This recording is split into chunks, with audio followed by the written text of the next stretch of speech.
Muy bien, pasamos al tema de América Latina. Cumbre empresarial en Nicaragua conecta China con América Latina. En Nicaragua se realizó la cumbre empresarial entre China y los países de América Latina y el Caribe, donde participaron líderes de compañías y funcionarios del gobierno. La cita pretende fortalecer los lazos económicos de los empresarios de la región y del gigante asiático. Asimismo, durante el evento se presentó el proyecto de construcción del Canal de Nicaragua, que busca crear una nueva ruta marítima entre el Océano Pacífico y el Atlántico. Silvana Jarquín León nos informa. En 2024, las exportaciones de Nicaragua marcarán un nuevo hito al superar los 8.000 millones de dólares. Los principales rubros que impulsan este crecimiento son el café, el oro y la carne, productos que destacan por su calidad y competitividad en los mercados internacionales. Este logro es resultado del esfuerzo conjunto entre productores nacionales y las estrategias impulsadas por el gobierno, como la 17ª Cumbre Empresarial China, Latinoamérica y el Caribe, un espacio clave para fortalecer alianzas comerciales y abrir nuevas oportunidades en el mercado global. Al tener una opción adicional de negocios, tenemos la posibilidad de poder revisar en qué ítems y de qué maneras podemos generar, en lugar de generar 600 millones de dólares, poder generar 650 o 700 millones de dólares. Regresarle a nuestro país impuestos y regresarnos a nuestro productor y decirle, mira, ahora te puedo pagar más para que generes más riqueza. Reducir la pobreza mediante una planificación estratégica libre de injerencias e imposiciones es otro de los objetivos. En la cumbre participaron unos 250 representantes de empresas e instituciones chinas y alrededor de 70 delegados de América Latina y el Caribe. Hoy muchos pueblos del mundo no dependen de los gobiernos de Estados Unidos ni de los gobiernos occidentales. El caso de Venezuela, a pesar de criminales sanciones que han sido impuestas contra nuestro gobierno y contra nuestro pueblo, Venezuela ya recuperó el crecimiento económico a partir del año 2022 y se mantiene firme en el crecimiento económico. Las previsiones para este año es que estemos por encima del 5 o 6% de crecimiento de nuestro PIB. Durante la mesa redonda de intercambios se abordó sobre las mejores prácticas para facilitar el acceso a mercados internacionales, identificar oportunidades de negocios, establecer alianzas comerciales y mejorar la fluidez del transporte marítimo, una alternativa presentada por Nicaragua a través de la construcción del canal interoceánico. La obra contaría con una longitud de 445 kilómetros y unirá el Caribe con el Pacífico. Toda alternativa, conexión, trabajar en la logística, en ver polos de desarrollo, definitivamente trae progreso.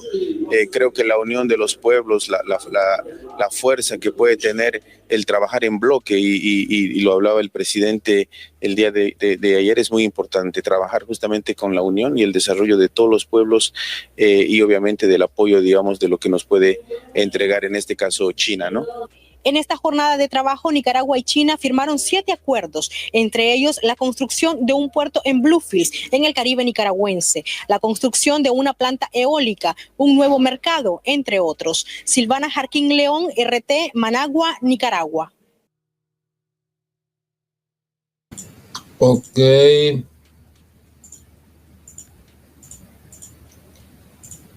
También India busca sus intereses en la zona.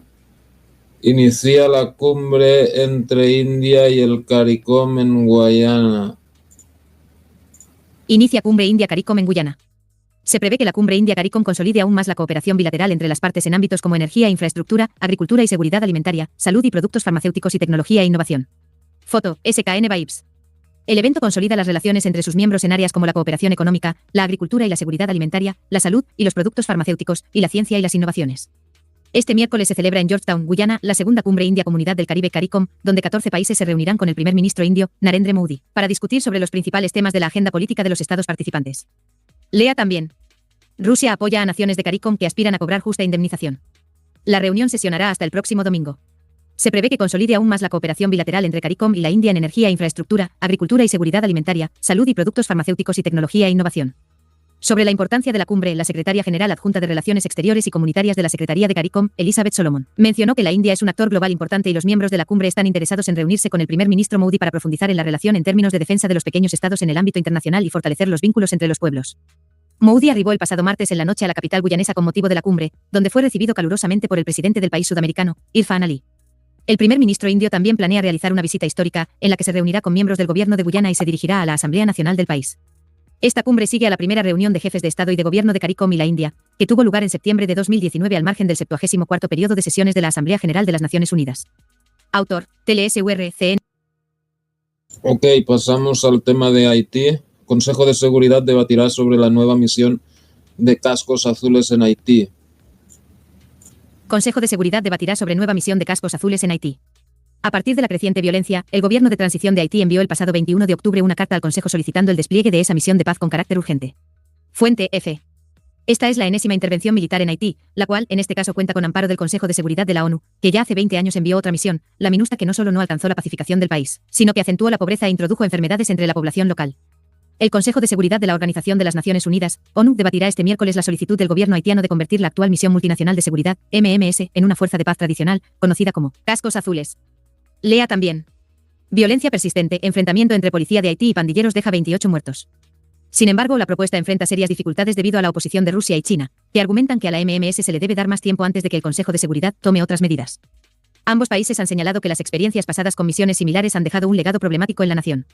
Entre 2004 y 2017 se llevó a cabo en el país caribeño la Misión de Estabilización de las Naciones Unidas en Haití, MINUSTA, que agudizó los problemas del pueblo después de que una de sus unidades contaminara accidentalmente fuentes de agua con aguas residuales que contenían la bacteria del cólera.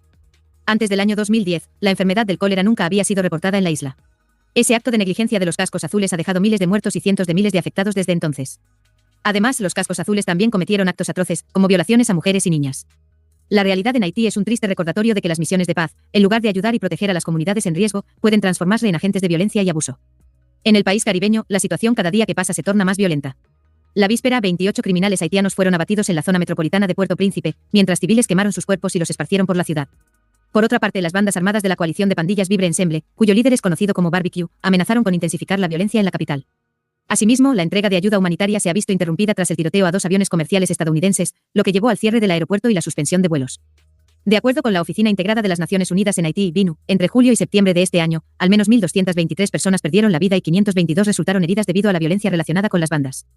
Autor, TLSUR-ICJDO. Fuente, F. Política Exterior, Gazette Haití. En esta nota. Ok, Médicos Sin Fronteras suspende sus servicios en Haití tras denunciar amenazas. Médicos Sin Fronteras suspende sus servicios en Haití tras denunciar amenazas. La organización Médicos Sin Fronteras, MSF, anunció la suspensión de sus actividades en el área metropolitana de Puerto Príncipe a partir de este martes, tras la violencia y las amenazas de las fuerzas policiales haitianas, que considera como un ataque directo contra el personal y los pacientes de la institución en el país. Los residentes interrogan a una persona que no es del barrio después de que un intento de ataque nocturno por parte de pandillas en el suburbio de la ladera de Petionville provocara una violenta respuesta civil en Puerto Príncipe, Haití, el 19 de noviembre de 2024. Copyright Ralph Teddy Erol /Reuters.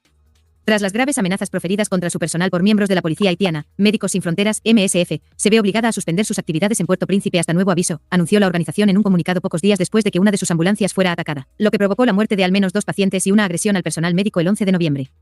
En Haití y en otros lugares, estamos acostumbrados a trabajar en condiciones de extrema inseguridad, pero cuando incluso las fuerzas del orden se convierten en una amenaza directa, no tenemos más remedio que suspender nuestros proyectos, declaró Christophe Garnier, jefe de misión de MSF en Haití.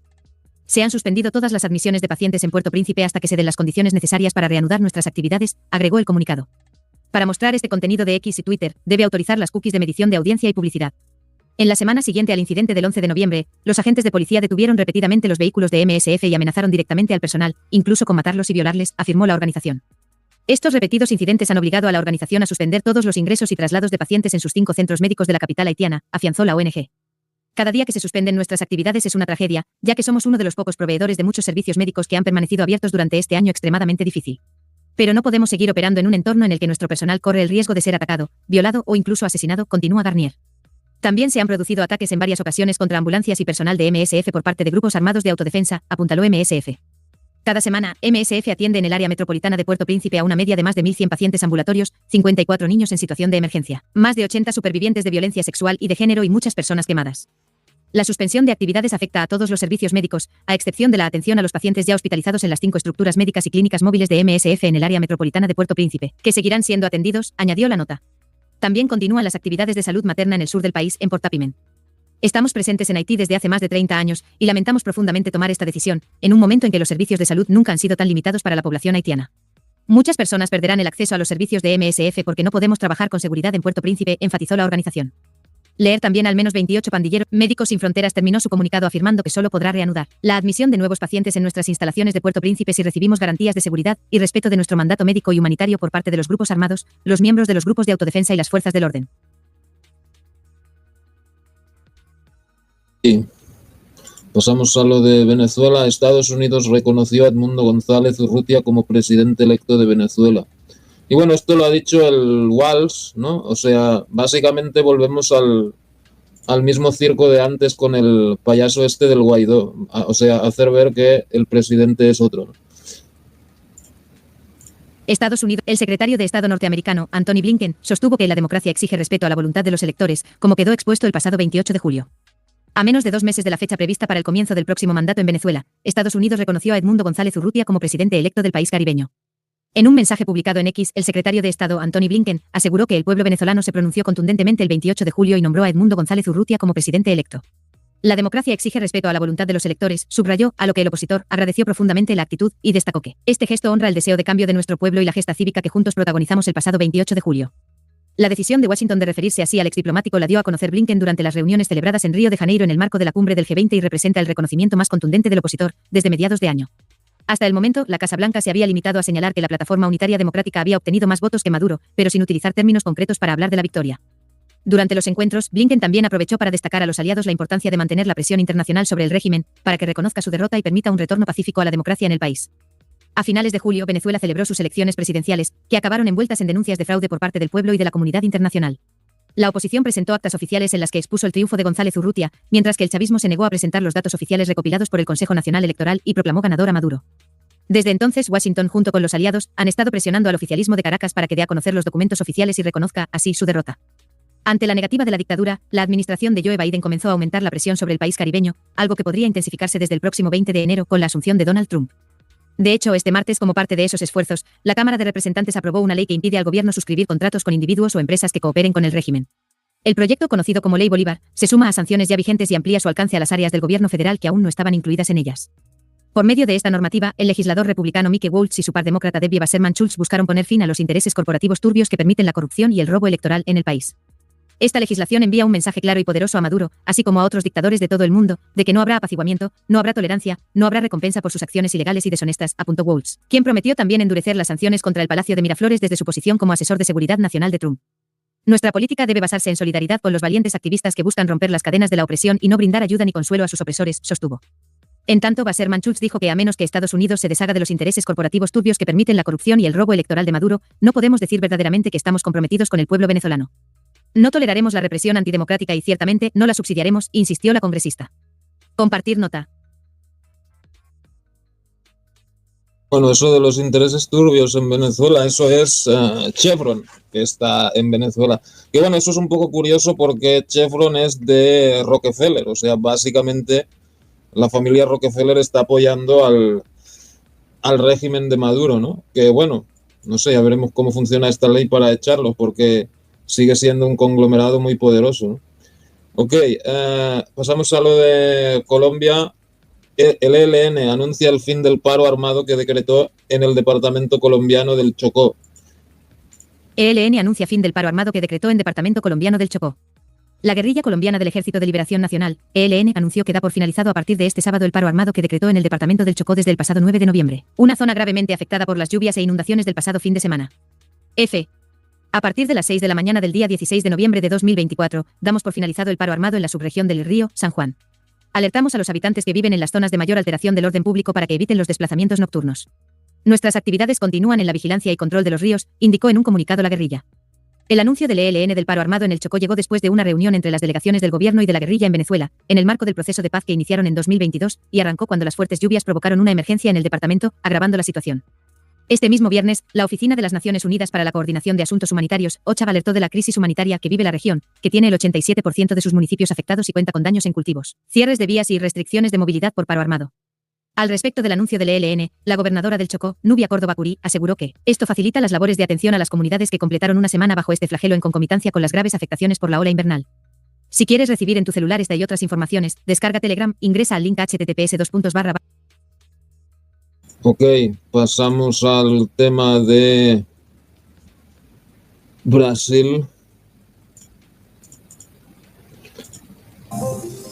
Creo que es un asunto muy grave que trae nuevos elementos que hasta ahora no eran de conocimiento público sobre la participación de oficiales del ejército directamente involucrados en el golpe. Una operación que tenía fecha, tenía el plan de acción hecho por personas muy cercanas al gobierno de Bolsonaro y que estaba destinada a ser realizada 3 días después de obtener las credenciales del presidente electo, que se atrevió a imaginar la posibilidad de asesinar al presidente de la República, al vicepresidente Geraldo Alckmin y al ministro Alexandre Moraes. Esto es realmente grave. Son agentes del Estado que conspiran para actuar contra el Estado brasileño y contra la democracia. Planear un intento de asesinato contra el presidente Lula es una cuestión de pandillas y tiene que ser tratado como tal para que estos bandidos no puedan volver a atentar contra la democracia brasileña. Entonces, si lo comparamos con el gobierno anterior que abrazó el autoritarismo y el fascismo, entonces tolerancia cero con esas pandillas y el autoritarismo.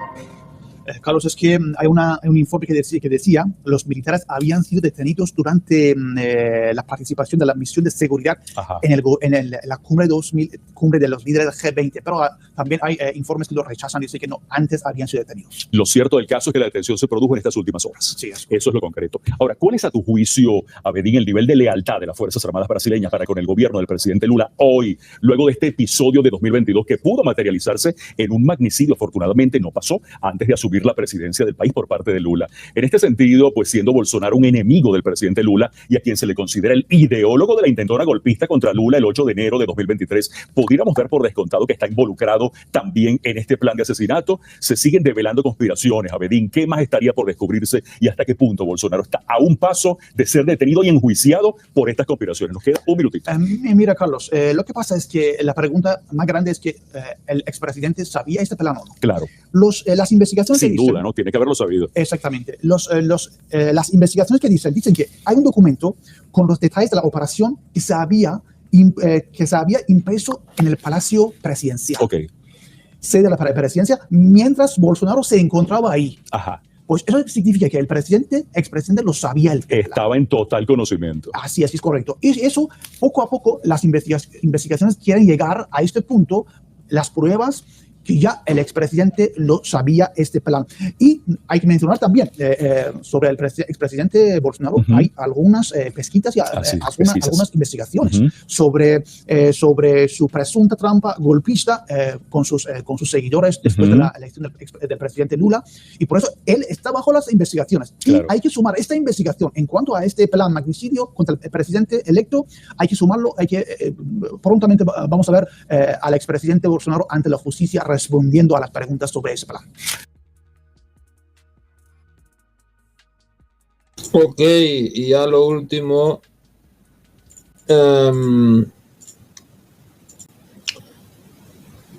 Vean, ahí les dejé en la descripción los programas que he hecho esta semana sobre lo de los ovnis en el Congreso y el Pentágono. No vamos a leer ahora las noticias porque se haría muy largo, pero, o sea, pueden ver los programas, dejé los links en la descripción. Y bueno, sobre este tema muchos se preguntan si la administración Trump desclasificará algo sobre ovnis. El aficionado a los ovnis, Marco Rubio, es una fuerza imparable como secretario de Estado y podría finalmente revelar los secretos extraterrestres según algunos expertos. Vamos a ver.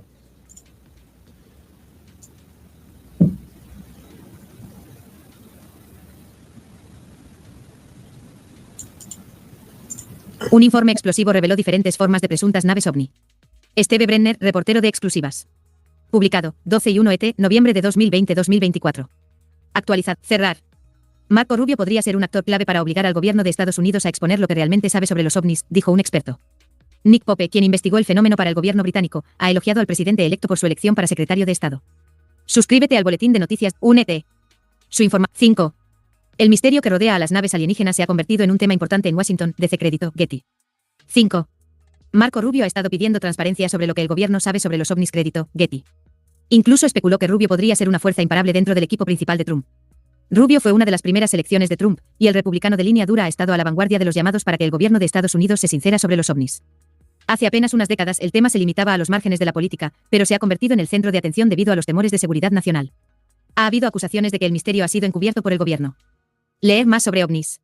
Nave espeluznante. Cerebros flotantes y medusas. OVNI pánico. OVNI cilíndrico en Pope dijo que el nombramiento de Rubio como secretario de Estado por parte de Trump podría cambiar las reglas del juego. Esta es potencialmente una muy buena noticia para la comunidad OVNI, dijo a The US Sun. En vista del interés previo de Rubio y dadas las declaraciones de Trump sobre fenómenos aéreos no identificados, la combinación de un presidente pro divulgación y un secretario de Estado pro divulgación puede constituir una fuerza imparable que muchos esperan que conduzca a un anuncio formal de la realidad del fenómeno. Si hay un encubrimiento del Estado profundo, una combinación Trump-Rubio puede ser lo suficientemente poderosa como para vencer a los burócratas. Lo más leído en The US Sun. Trágica zambullida. Momento en justicia. Trump espera. Red Cream. Patrick Mahon. Vaya. Disney se vio. Pope instó a los fanáticos de los ovnis a prestar atención a cualquier anuncio hecho por Rubio.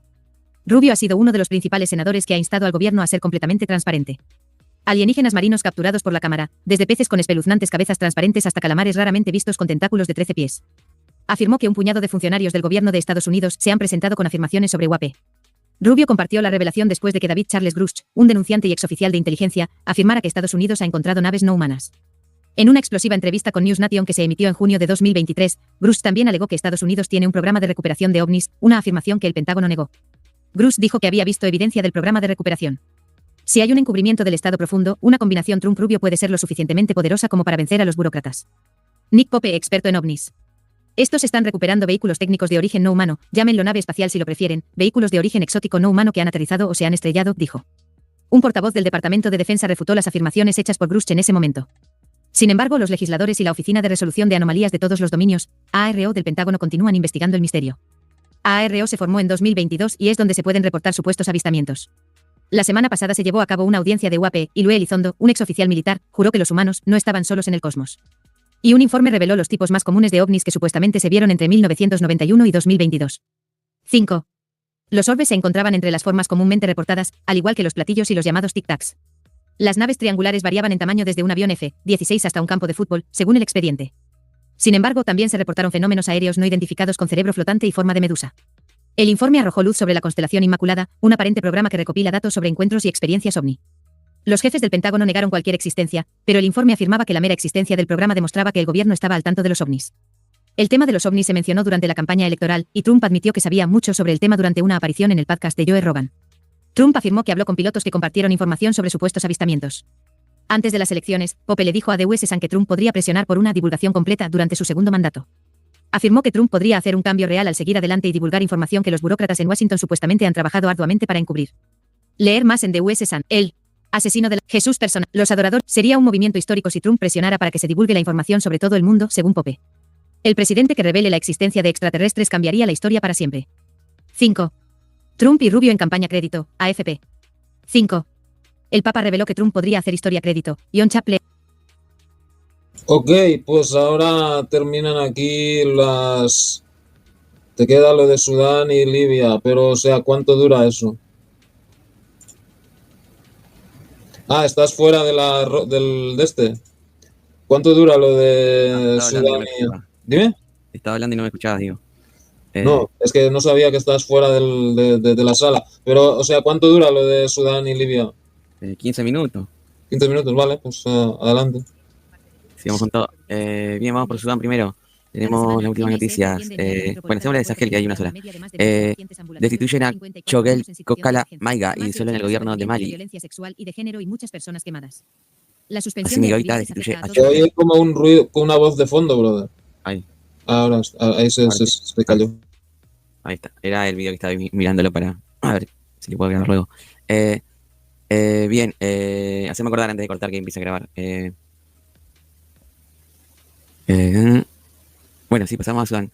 Las fuerzas aéreas de Sudán lanzan ataques aéreos contra las reuniones de la milicia de apoyo rápido en la sede del Congreso Nacional en la ciudad de Isa, estado de Al Jazeera. No hay heridos ni muertes entre los ciudadanos. En Etiopía convoca Etiopía convocó al embajador de Sudán el miércoles para protestar por los comentarios del ministro de Relaciones Exteriores en funciones de Sudán que sugieren una posible guerra con Etiopía si no se resuelven los desacuerdos sobre la gran presa del renacimiento etíope Gerd. El cólera es la causa probable de los cientos de muertes de Ilalilla. Según fuentes médicas, las personas que escaparon han dado positivo y los supervivientes dicen que tuvieron que beber de pozos tradicionales viejos y poco profundos después de que las RSF allanaran sus casas. Y la UE, la Unión Europea, lamentamos el veto de Rusia al proyecto de resolución del Reino Unido sobre Sudán en el Consejo de Seguridad de la ONU. Y las fuerzas de Sudán, la Fuerza Aérea de Sudán, lanza violentos ataques aéreos nocturnos contra las reuniones de las fuerzas de apoyo rápido en la ciudad de Al-Khoma, en el estado de Darfur septentrional. Y el MSF reanuda su trabajo en el hospital Basayer de Jartum, los Médicos Sin Fronteras, allí al sur de Jartum. Reanudan su trabajo y eso es lo de Sudán. En el mapa de Suriyak, ahora lo vemos. Vamos a escuchar esto primero. El mapa de Rigar. Lucas L. Actualidad bélica. Kikei, bandera de Sudán. La situación en Sudán, corte del saliente de Sennar y batallas en la capital a partir del 19 de noviembre de 2024. Con el inicio de la estación seca y el aumento de los suministros de armas iraníes, las fuerzas gubernamentales han comenzado a liberar territorio de los rebeldes de las Fuerzas de Apoyo Rápido, RSF. Cuadrado negro pequeño en el suburbio norte de Jartum, las Fuerzas Armadas de Sudán han establecido un control casi total sobre el distrito de Samarab. El objetivo de la operación es desbloquear las fuerzas rodeadas del cuerpo de señales, que lo mantienen en su poder desde abril de 2023. Para ello, el ejército sudanés necesita abrirse paso a través de las zonas industriales o a través de las densamente pobladas Chambat y Samarab. Cuadrado negro pequeño. Otro hecho significativo fue el corte del saliente de Sennar, a raíz del cual las fuerzas de seguridad del RSF tendrán más dificultades para abastecer a sus agrupaciones en Nilo Azul y Sinjar. Durante los combates, las fuerzas gubernamentales capturaron la gran ciudad de Dinde. Los rebeldes no se mantuvieron firmes en su defensa. Durante el contraataque, ocuparon la aldea de Tambol, organizando allí una masacre. Cuadrado negro pequeño. Se ha informado de que las fuerzas de seguridad del sur han logrado éxitos en la zona de Duane y han tomado varias aldeas al norte de la ciudad, mientras que en el Fasi ninguna de las partes ha logrado éxitos. Al mismo tiempo, se han producido cada vez más incidentes de violencia contra la población civil por parte de los rebeldes. A pesar de los éxitos de las fuerzas gubernamentales, todavía les resulta difícil recuperar territorios. Y la falta de diálogo entre las partes, debido a que todas las iniciativas de paz están bajo el patrocinio de Estados Unidos, no hace más que prolongar el conflicto. En este contexto, los contactos entre los representantes de las autoridades sudanesas y Rusia parecen interesantes. El ministro de Energía, Moyedin Al-Naim declaró que se ha invitado a las empresas rusas a trabajar en las instalaciones de producción de petróleo en las regiones seguras de Sudán. También acordó el suministro de turbinas de la empresa Power Machines para la central hidroeléctrica de Merowe. De hecho, incluso un bando desgarrado por la guerra puede ofrecer proyectos atractivos para los inversores nacionales, lo que también significa que ahora se están sentando las bases para una cooperación posbélica en el ámbito civil. Mapa de alta resolución versión en inglés. Almohadilla África, almohadilla Sudán @ Y leemos el mapa de Sudán. En el frente de Darfur, el 13 de noviembre, los combates continúan cerca del centro de la ciudad de Al-Fashir. Debido a la imposibilidad de capturar el gran mercado de Al-Fashir, las RSF comenzaron a avanzar hacia el norte y tomaron el control de la escuela modelo de Al-Fashir y de la escuela Soba. Mientras tanto, las SAF repelieron el ataque rebelde en la jefatura de policía local de Al-Fashir. Aquí vemos el día 14 de noviembre. Tenemos allí un avance de las RSF en el frente de Darfur, en Al-Fashir. Las RSF avanzaron hacia el mercado central desde el sur y tomaron el control de la sede de la policía local de Al-Fashir y de la policía cercana. Por otro lado, las SAF, las Fuerzas Armadas de Sudán, contraatacaron 1 kilómetro al sur y recuperaron el hospital sur y el aparcamiento de Hamama. Aquí, atacaron aquí y recuperaron esto. Aquí estaría mucho mejor que este verde sea más fuerte porque se mezcla con el negro ahí. Seguimos con Al-Fashir. Tenemos allí el 17 de noviembre en el frente de Darfur. El RSF entró nuevamente en el mercado central en el centro de Al-Fashir, tomando el control de la sucursal del Banco Jartum de la ciudad y casi que rodean allí a las fuerzas de Sudán en esta parte. Y por otro lado tenemos el día 19 de noviembre saliendo ya de Al-Fashir. Vámonos al frente de Sennar. Allí cerca de los ríos, las Fuerzas Armadas de Sudán reiniciaron las operaciones para recuperar Sinca y avanzaron a lo largo del río Nilo Azul y Dinder, lo que dio como resultado la recuperación de las localidades Mina al-Mak, Al-Atik, Nafidilla, Bardana, Luguaiza y Kakum. Correcciones en el mapa. Se realizaron demostraciones de que el RSF todavía tiene presencia en la costa occidental del río Dinder. O sea, han capturado un buen trozo aquí, desde Singa a Rumeila, Lubeila, creo que es este. Vamos a verlo por acá.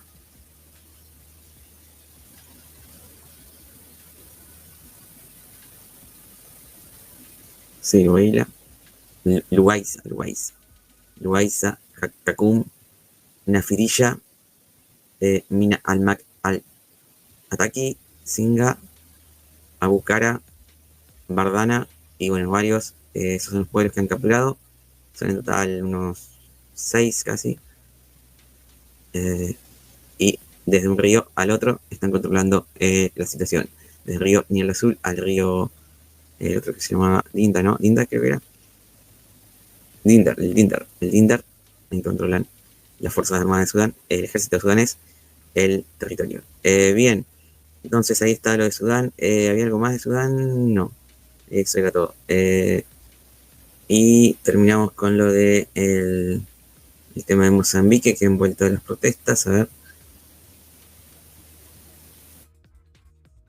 Lucas L. Actualidad Bélica. TK. Bandera de Mozambique. Continúan las protestas en Mozambique. Intervención de la SAC. Desde finales de octubre, las protestas diarias patrocinadas por la oposición apoyada por Estados Unidos han continuado en Mozambique. El gobierno ha desplegado las Fuerzas Armadas para proteger las principales instalaciones urbanas, pero los disturbios no han cesado. Cuadrado Negro Pequeño. El objetivo de los organizadores es interrumpir la comunicación externa con otros países, lo que podría crear problemas a nivel regional.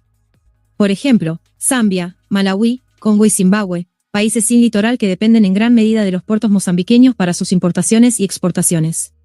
Cuadrado Negro Pequeño. Por este motivo, se celebrará una cumbre extraordinaria de la Comunidad de Desarrollo de África Austral, SADC, para abordar las protestas en Mozambique. Todos los miembros del bloque apoyan unánimemente al partido gobernante Frelimo, por lo que la decisión sobre una intervención militar, si fuera necesaria, se tomará sin grandes desacuerdos. La oposición, financiada por organizaciones estadounidenses, por supuesto, no se rendirá todavía, sobre todo porque Washington ha demostrado en más de una ocasión que puede arreglar las cosas para países que no le gustan. Mapa de alta resolución. Versión en inglés. Almohadilla África, almohadilla Mozambique. El país vecino de Sudáfrica, de Zimbabue. Y bien, ahí terminamos entonces. A ver, pasamos al tema de Libia. Acá hay hace 5 días el jefe del Alto Consejo de Estado de Libia acusa a la misión de la ONU de tratar de profundizar la crisis en el país, y el fiscal general de Libia hace 3 días se reúne con el fiscal de la CPI, Karim Khan, en la capital libia, Trípoli, para discutir los esfuerzos conjuntos en la investigación de las violaciones. Esa es esta noticia. Pero vamos a empezar por esta. Barco de inmigrantes naufraga cerca de la costa libia. Del 14 de noviembre. El Servicio de Ambulancias y Emergencias de Libia ha informado de que un barco de migrantes volcó frente a la costa del Cams en la madrugada de hoy, y se están realizando esfuerzos para rescatar a los que iban a bordo. El servicio dijo que sus equipos de emergencia fueron enviados rápidamente desde el Cams, Sayata, Karabushi y Arralakshar para responder al incidente y realizar operaciones de búsqueda y rescate. Las autoridades aún no han revelado el número de personas en la embarcación ni han confirmado víctimas o supervivientes. Según los informes, los equipos de rescate están navegando en condiciones difíciles para llegar a los posibles sobrevivientes y continuar sus esfuerzos a lo largo de la costa. Libia sigue siendo un importante punto de tránsito para los migrantes que intentan cruzar el Mediterráneo hacia Europa, a menudo en embarcaciones inseguras y abarrotadas. El aumento de los flujos migratorios y las condiciones peligrosas han provocado numerosos accidentes marítimos en los últimos años. Las regiones costeras de Libia, en particular zonas como Al-Cams, son testigos con frecuencia de incidentes similares, lo que ha provocado repetidos llamamientos para mejorar las capacidades de rescate y aumentar la asistencia internacional. El accidente pone de relieve los desafíos a los que se enfrentan las agencias de rescate libias. A pesar de su rápida respuesta, estos acontecimientos ponen de manifiesto la presión sobre los recursos locales, a menudo sobrecargada por la alta frecuencia de los cruces de migrantes. Las organizaciones internacionales han pedido soluciones colaborativas para mejorar la seguridad y ofrecer alternativas viables a las personas migrantes y refugiadas que buscan mejores oportunidades. El servicio de emergencia confirmó que sus equipos continuarán las operaciones en el lugar, proporcionando ayuda y apoyo según sea necesario. Se esperan más actualizaciones a medida que se desarrolle la situación, y las autoridades trabajarán para identificar la causa del accidente y evaluar el impacto total en los involucrados. Y la nueva policía de la moral de Libia, ¿quiénes son y por qué? Deben ser del GNU.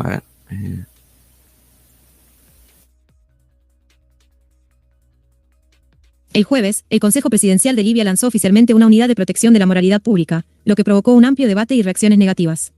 La unidad recién formada tiene como objetivo hacer cumplir las normas morales públicas y salvaguardar la identidad cultural de Libia, pero muchos lo ven como una medida que amenaza las libertades personales y podría aumentar el control del gobierno sobre la vida cotidiana. Con sede en Trípoli, esta nueva unidad tiene un amplio mandato. Según el anuncio del Consejo, la Unidad de Protección de la Moralidad Pública supervisará las actividades culturales, supervisará los campamentos de verano y regulará los eventos públicos organizados por entidades gubernamentales y privadas. También se encargará de identificar y frenar los comportamientos considerados contrarios a los valores culturales libios, lo que suscita preocupaciones sobre el posible impacto en las libertades sociales. Esta medida se produce después de las recientes declaraciones de Maad Trabelsi, ministro del Interior de Libia en el gobierno de unidad nacional. Trabelsi enfatizó la necesidad de revivir una fuerza policial de la moral para abordar lo que describió como corrupción moral, que se ve tanto en los espacios públicos como en las redes sociales. Según Trabelsi, la unidad impondrá pautas más estrictas sobre los comportamientos públicos, exigiendo que las mujeres usen pañuelos en la cabeza, restringiendo los peinados y estilos de ropa de los jóvenes modernos, prohibiendo la mezcla de género en áreas públicas e imponiendo nuevas limitaciones a los viajes de las mujeres. Trabelsi argumentó que estas medidas son necesarias para proteger la identidad cultural libia y contrarrestar lo que considera una creciente erosión de los valores sociales. Sin embargo, el anuncio ha suscitado fuertes reacciones de varios segmentos de la sociedad libia, así como de grupos internacionales de derechos humanos. La propuesta ha dividido profundamente a la opinión pública libia. Los partidarios argumentan que ayudará a frenar la laxitud moral, fortalecerá la disciplina social y preservará los valores tradicionales, mientras que los críticos advierten que podría restringir las libertades personales, erosionar los derechos humanos y abrir la puerta a una vigilancia y control generalizados. Grupos de derechos humanos y activistas argumentan que esta medida podría conducir a un aumento de la represión bajo el pretexto de la protección moral, y que las mujeres se verían especialmente afectadas por los códigos de vestimenta restrictivos, las limitaciones de viaje y las restricciones a la presencia pública. Las organizaciones internacionales también han expresado su preocupación. Amnistía Internacional condenó enérgicamente las medidas propuestas por Trabelsi, calificándolas de amenazas a las libertades fundamentales y de una alarmante escalada de la represión en Libia. Amnistía Internacional ha pedido al gobierno de unidad nacional que revierta estas medidas represivas y ha instado a las autoridades a dar prioridad a la protección de los derechos humanos y a abordar la crisis humanitaria de Libia. Los esfuerzos de Libia por hacer cumplir la moralidad pública a través de unidades oficiales han surgido periódicamente bajo administraciones anteriores, pero a menudo se encontraron con un éxito limitado y una resistencia notable. En la sociedad conservadora de Libia, muchos apoyan iniciativas destinadas a preservar las tradiciones culturales, mientras que otros abogan por mayores libertades individuales. La iniciativa actual refleja esta tensión actual, pero también llega en un contexto políticamente complejo. Desde la caída de Muammar Gaddafi en 2011, Libia ha estado en un estado de cambio político, con autoridades cambiantes y múltiples facciones que compiten por el poder. A medida que el país busca estabilidad, a los defensores de los derechos humanos les preocupa que iniciativas como la Unidad de Protección de la Moralidad Pública puedan utilizarse para consolidar el poder y ejercer control social bajo el pretexto de la preservación cultural. Los críticos argumentan que esto podría empeorar los desafíos existentes a la libertad de expresión, especialmente para las mujeres, al imponer códigos de vestimenta, limitar su movimiento y regular la vida pública. Y un incendio en la capital libia que dejó 7 heridos el 15 de noviembre.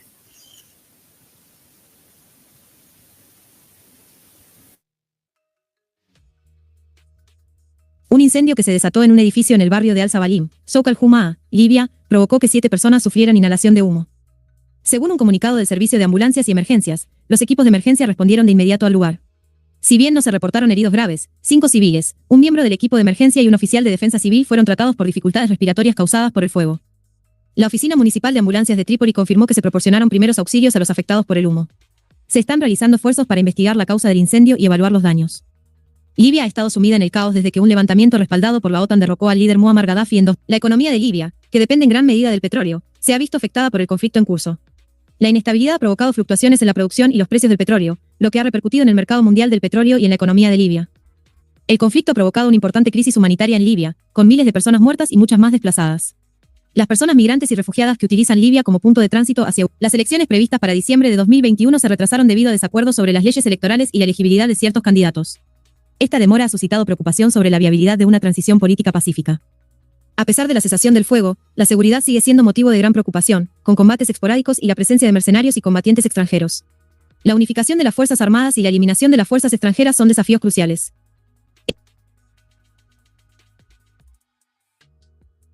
Libia abordará la disputa fronteriza con el Parlamento tunecino el 15 de noviembre.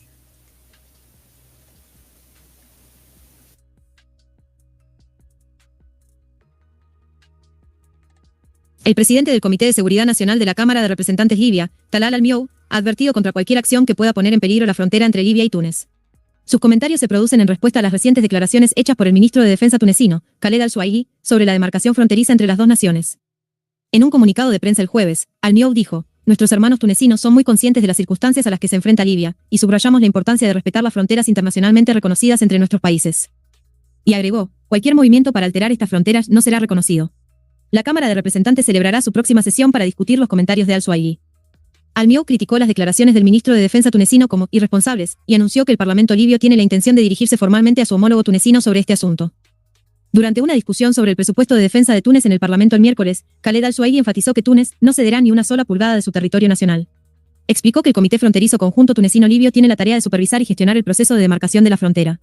Al-Suaigi también señaló que el comité incluye representantes de los ministerios de Defensa e Interior tunecinos, similar al Comité Conjunto Tunecino-Argelino. ¿Qué impide a Turquía aplicar los acuerdos económicos y de seguridad en Libia el 16 de noviembre?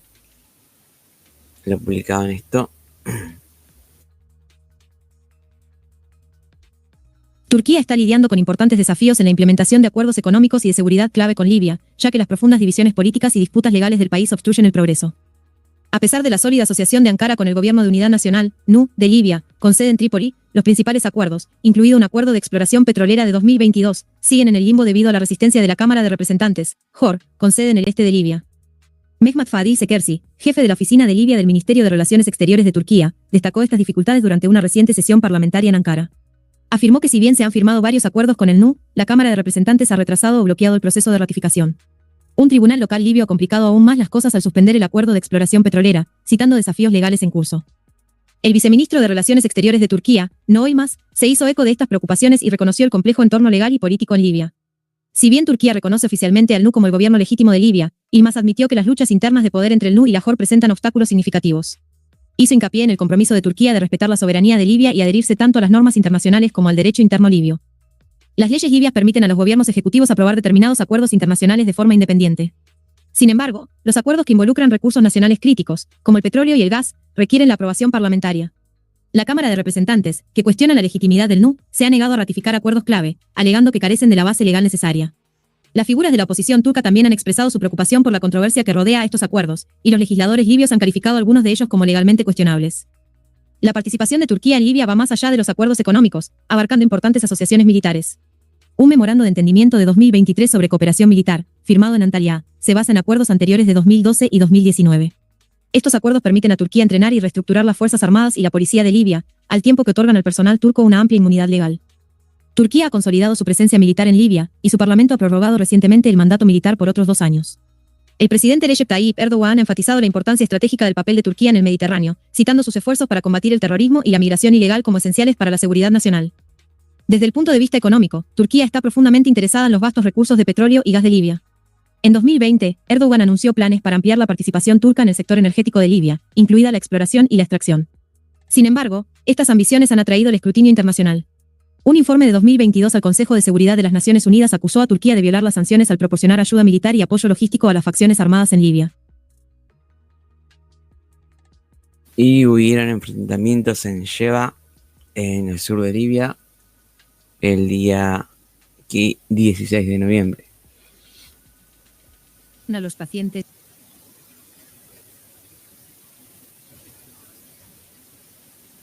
Y el general del ejército libio, Khalifa Haftar, se reunió con el embajador ruso en Libia, Idar Aganin, en Benghazi.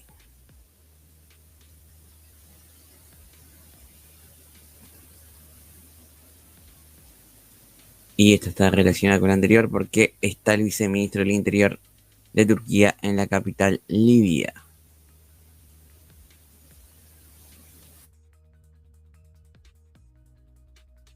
El viceministro del Interior de Turquía, Munir Karalolu, llegó al aeropuerto internacional de Mitiga en Trípoli el domingo por la mañana. Se encuentra en Libia para asistir a la segunda reunión del Comité de Cooperación para la Seguridad Libia-Turquía. El viceministro fue recibido por el general de división Nureddin Abu Jarida, director de Relaciones Internacionales y Cooperación.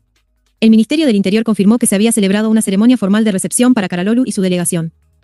Esta visita se produce después de reuniones anteriores entre funcionarios libios y turcos para mejorar las iniciativas bilaterales de seguridad. El 13 de octubre, Abu Jarida se entrevistó con un representante del Ministerio del Interior turco en Trípoli. Discutieron los mecanismos para promover programas y proyectos conjuntos de seguridad. El 2 de octubre, el Ministerio del Interior libio firmó un memorando de entendimiento con su homólogo turco. El memorándum de entendimiento se centra en la colaboración en materia de formación en seguridad, incluidos los esfuerzos conjuntos entre la Administración General de Operaciones de Seguridad y la Dirección General de Seguridad Costera. Las reuniones subrayan la creciente asociación entre Libia y Turquía para abordar las preocupaciones de seguridad compartidas y fortalecer los lazos institucionales.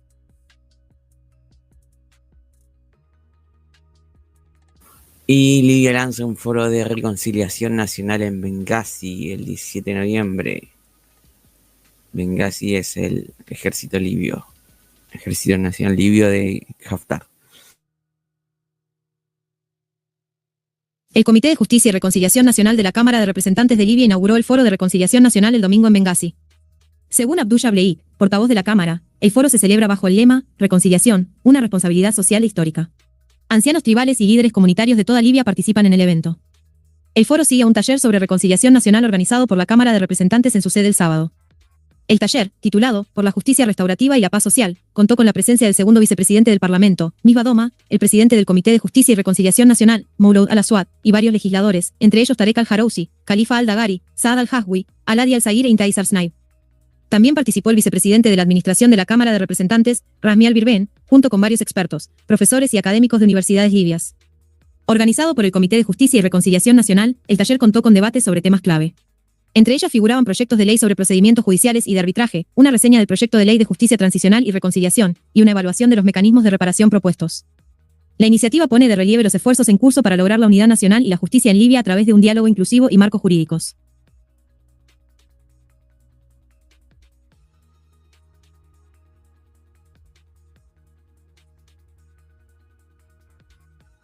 Bien, saca mi comentario, por favor. ¿Qué discutieron Khalifa Haftar y el embajador ruso en Libia, Benghazi? En Benghazi se reunieron.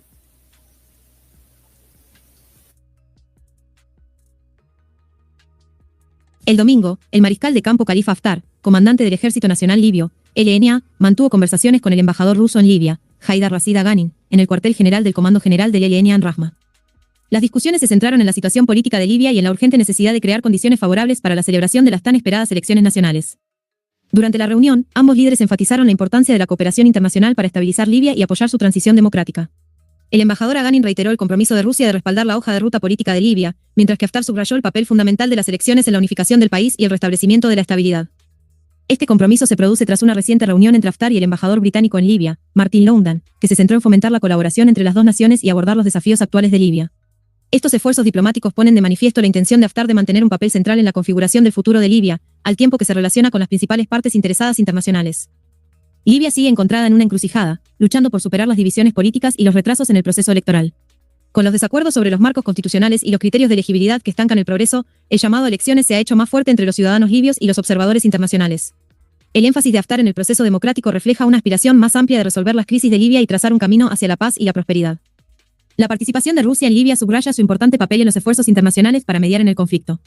Como miembro del Consejo de Seguridad de la ONU, Moscú se ha comprometido activamente con varias facciones, abogando por la estabilidad y explorando oportunidades de colaboración económica, particularmente en los sectores de energía e infraestructura. Y la otra, cómo está utilizando Turquía sus estrategias militares y económicas para influir en Libia.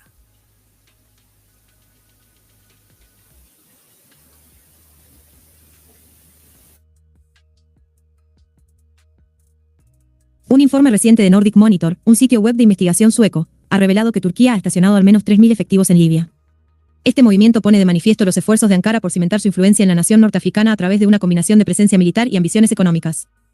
Desde 2019, las fuerzas turcas han participado activamente en Libia, operando como parte de una estrategia a largo plazo para expandir la influencia geopolítica de Ankara. El personal militar turco está estacionado en lugares críticos como el Centro de Entrenamiento y Ejercicio Terrestre de Tajoura, el Centro de Fuerzas Especiales de Coms y bases aéreas como Al-Batilla, Misrata y Mitiga. Según el informe, el contingente turco en Libia incluye 2.200 miembros de las Fuerzas Armadas, 800 contratistas privados de la empresa de seguridad turca Sadat y 50 agentes de inteligencia. Estas fuerzas desempeñan un papel central en el entrenamiento de las tropas leales al Gobierno de Unidad Nacional, NU, en Trípoli y en el suministro de equipo militar, como aviones no tripulados Bayraktar TB2 o buses T-155 Frona y sistemas de defensa aérea JAU. La influencia de Turquía se extiende a una presencia naval permanente frente a la costa de Libia, con 2 buques de guerra patrullando cerca de Trípoli. Además, las fuerzas navales turcas operan desde puertos clave, incluidos Abu Sida y Sidi Bilal, fortaleciendo aún más su posición estratégica. El informe también destaca las extensas operaciones logísticas de Turquía. Más de 280 vuelos militares de carga, utilizando aviones de transporte C-130 y A-400, han evitado el espacio aéreo griego para entregar suministros a las bases libias. Las actividades de Turquía en Libia no se limitan a operaciones militares. Ankara ha combinado su apoyo militar con ambiciosas iniciativas económicas, incluidos proyectos de infraestructura, para solidificar su influencia. El acuerdo marítimo de 2019 entre Turquía y el Gobierno de Unidad Nacional en Trípoli, que delimita zonas económicas exclusivas en el Mediterráneo, ha impulsado aún más la participación de Ankara en el futuro de Libia. Este doble enfoque subraya el objetivo más amplio de Turquía de aprovechar a Libia como un centro clave para expandir su influencia en el norte de África y el Mediterráneo. Si bien... Bueno, eso creo que ya lo leímos en el otro. Fiscal de la CPI pide apoyo mundial para arrestar a sospechosos de crímenes de guerra libios. Esta noticia es del día 19. El martes, el fiscal de la CPI, Karim Khan, pidió cooperación internacional para garantizar la rendición de cuentas por los crímenes de guerra cometidos en Libia. En un discurso ante el Consejo de Seguridad de las Naciones Unidas desde Trípoli, Khan enfatizó la importancia de ejecutar las órdenes de arresto contra 6 personas vinculadas a la milicia al-Kaniyat, acusadas de cometer crímenes atroces en la ciudad de Taruna. Estos delitos incluyen asesinatos, torturas, violencia sexual y violaciones, y se descubrieron cientos de cadáveres en fosas comunes tras el derrocamiento de la milicia en junio de 2020. Los sospechosos, Abdurrahim Khalifa Abdurrahim el-Sbahi, Maslov Farouk Madouma, Nasser Muhammad Muftadi Eyoyu, Mohamed al-Saleh Salmi, Abdelbari Ayad Ramadan al-Sakaki y Fasi Faraj Mohamed Salim al-Sinkal, eran figuras clave de la milicia, que controló Taruna desde al menos 2015 hasta 2020. Las órdenes de arresto contra estas personas se dieron a conocer el mes pasado, y Khan pidió a los Estados partes del Estatuto de Roma de la CPI, a los Estados partes y al Consejo de Seguridad de la ONU que ayuden a detener a los sospechosos. El fiscal de la CPI compartió sus conversaciones con las familias de las víctimas en Taruna, describiendo su dolor y resiliencia. Destacó su determinación por la justicia y la rendición de cuentas, no solo por sus seres queridos, sino también por el camino más amplio de Libia hacia la estabilidad. La CPI ha logrado avances significativos en las investigaciones sobre los crímenes cometidos en Libia entre 2014 y 2020, en particular los relacionados con los centros de detención. Khan confirmó que se emitirán más órdenes de arresto, y que algunas solicitudes se mantendrán confidenciales para mejorar las posibilidades de detención. También destacó la importancia de la colaboración con las autoridades libias, citando conversaciones productivas con el fiscal general y el establecimiento de un mecanismo para coordinar los enjuiciamientos y las investigaciones. El compromiso de la CPI con las organizaciones de la sociedad civil se ha intensificado, y se ha consultado a más de 70 grupos libios para alinear los esfuerzos con las necesidades y expectativas de las víctimas. Khan enfatizó la importancia de mantener a las víctimas en el centro de los procesos judiciales y esbozó la hoja de ruta para completar la fase de investigación. Si bien persisten los desafíos, expresó optimismo sobre la búsqueda de soluciones para abordar los problemas de larga data que han plagado a Libia desde la revolución de 2011. La jurisdicción de la CPI en Libia tiene su origen en una resolución del Consejo de Seguridad de la ONU de 2011, que remitió la situación en el país a la Corte. Desde entonces, la CPI se ha encargado de investigar y enjuiciar los crímenes más graves cometidos durante el conflicto de Libia. A pesar de las complejidades, Khan reafirmó el compromiso de la CPI de garantizar justicia para las víctimas y hacer que los perpetradores rindan cuentas. Concluyó con un llamamiento a la solidaridad mundial, destacando que la cooperación internacional es vital para hacer frente a la persistente crisis de Libia y promover la paz y la rendición de cuentas. Bien, vamos terminando. Los libios participan en las elecciones municipales en todo el país el 16 de noviembre. Ahí están las fotos, las votaciones. Aquí también dicen, la Comisión Electoral de Libia anuncia que ha recibido los resultados preliminares después de la votación celebrada en 58 municipios. Y la Comisión Electoral de Libia marca una 74% participación en las elecciones municipales del sábado. Fue muy alta la participación y la ONU felicitó el éxito de las elecciones municipales en Libia. Esperemos que se cumplan con las presidenciales prontamente. El lunes, la misión de apoyo de las Naciones Unidas en Libia, UNSMIL, elogió la exitosa realización de las elecciones municipales en el primer grupo de 58 consejos, describiéndolo como un paso fundamental hacia el fortalecimiento de la democracia en el país.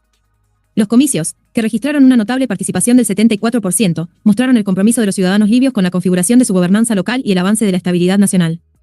En una declaración, la UNSMIL felicitó al pueblo libio por su activa participación y elogió a la Alta Comisión Electoral Nacional, NEC, por organizar un proceso electoral bien estructurado, inclusivo y técnicamente sólido. La misión también reconoció el papel fundamental de las fuerzas de seguridad para garantizar un entorno seguro y protegido para que las elecciones se desarrollaran sin tropiezos. La misión de las Naciones Unidas hizo hincapié en la importancia más amplia de las elecciones municipales, señalando que sirven de base para fomentar la rendición de cuentas y una gobernanza receptiva, al tiempo que mejoran la legitimidad de las instituciones de Libia. Reafirmó su dedicación a apoyar el camino democrático de Libia y ayudar a garantizar que los resultados de las elecciones se ajusten a la voluntad del pueblo. En las elecciones, 186.055 votantes registrados, incluidos 130.000 hombres y 56.000 mujeres, emitieron su voto en 352 centros de votación. Estas se dividieron en 419 estaciones para hombres y 358 para mujeres. Un total de 1.786 candidatos compitieron en 159 listas, junto con 545 personas que participaron bajo el sistema individual, entre ellos 470 hombres y 17 mujeres. NIC informó que las elecciones se llevaron a cabo en 58 municipios distribuidos en 16 oficinas electorales, lo que demuestra un proceso transparente y bien coordinado. La alta participación refleja el entusiasmo de los ciudadanos libios por participar en la gobernanza local y desempeñar un papel en la determinación de su futuro. El éxito de las elecciones municipales se produce en un momento en el que Libia sigue enfrentándose a desafíos políticos e institucionales. Al empoderar a los ciudadanos para que elijan a sus representantes locales, las elecciones proporcionan una plataforma fundamental para la descentralización, una mejor prestación de servicios y la atención de las necesidades de las comunidades locales.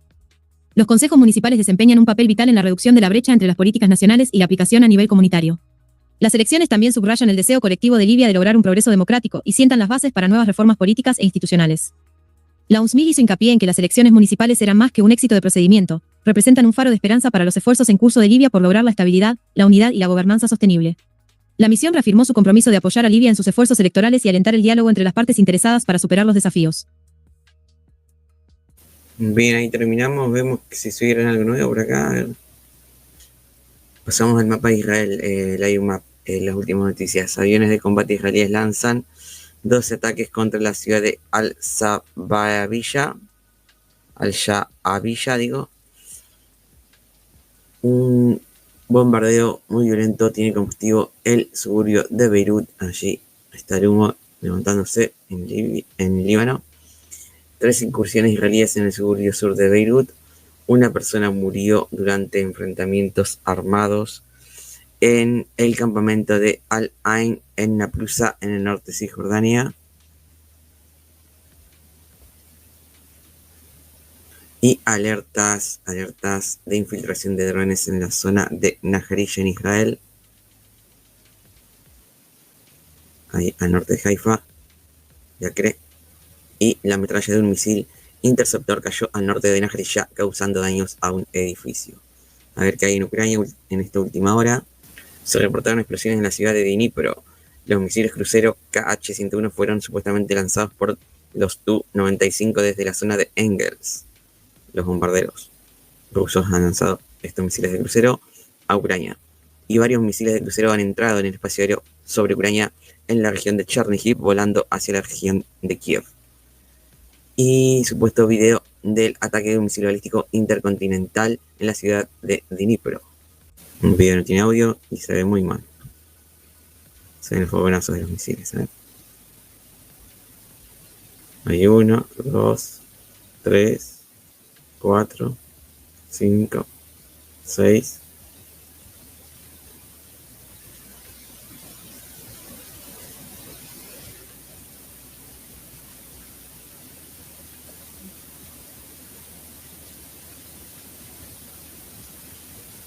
Se reportaron explosiones en Kremenchuk, región de Poltava. También se reportaron explosiones en la ciudad de Dnipro. Más explosiones en la ciudad de Dnipro. Y lo siguiente. La defensa aérea ucraniana derribó 6 misiles de crucero. Según las fuerzas aéreas ucranianas, Rusia también lanzó misiles Kh-47M2 Kinzhal y misiles balísticos intercontinentales desde la región de Astrakán hacia la ciudad de Dnipro. Se informó de una explosión en Kryvyi Rih. El humo se elevó en el sitio. Tenemos una noticia de última hora. Parece que ha habido un ataque de Rusia con misiles intercontinentales contra Ucrania. Rusia ha lanzado un misil balístico intercontinental contra Dnipro, en el este de Ucrania, la mañana del 21 de noviembre, o sea, hace nada, según la Fuerza Aérea de Kiev. Si esto se confirma, sería la primera vez que el Kremlin ha usado tal arma en un ataque contra Ucrania. A primeras horas de la mañana del 21 de noviembre, una alerta aérea a nivel nacional sonó a causa de la amenaza de misiles balísticos y más tarde el lanzamiento de varios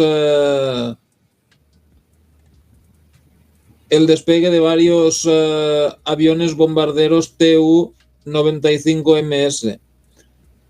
Según la Fuerza Aérea Ucraniana, el ataque fue contra la ciudad de Dnipro usando un número diferente de tipos de misiles. En particular, un misil balístico intercontinental fue lanzado desde la región de Astrakán en la Federación Rusa. Un Kh-47M2 Kinzhal, misil aerobalístico desde un caza MiG-31K, fue lanzado desde la región de Tambov, y 7 misiles crucero Kh-101 fueron lanzados desde bombarderos estratégicos Tu-95MS, según el reporte. El reporte no especificó qué tipo de misiles intercontinentales balísticos se lanzaron. Una empresa industrial fue dañada y 2 incendios empezaron en la ciudad, según el gobernador Sergiy Lysak. Un centro de rehabilitación para gente con minusvalías fue dañado en el ataque, según el alcalde Boris Filatov. Por lo menos 2 personas resultaron heridas. La Fuerza Aérea Ucraniana dijo que 6 misiles Kh-101 fueron derribados, pero no ha dicho si el misil balístico intercontinental ha causado algún daño en Dnipro. Rusia regularmente usa misiles balísticos de corto alcance en ataques aéreos contra Ucrania, pero los misiles balísticos intercontinentales son mucho más grandes. Pueden ser equipados con cargas nucleares y están diseñados para atacar objetivos a largas distancias. Bueno, miraremos.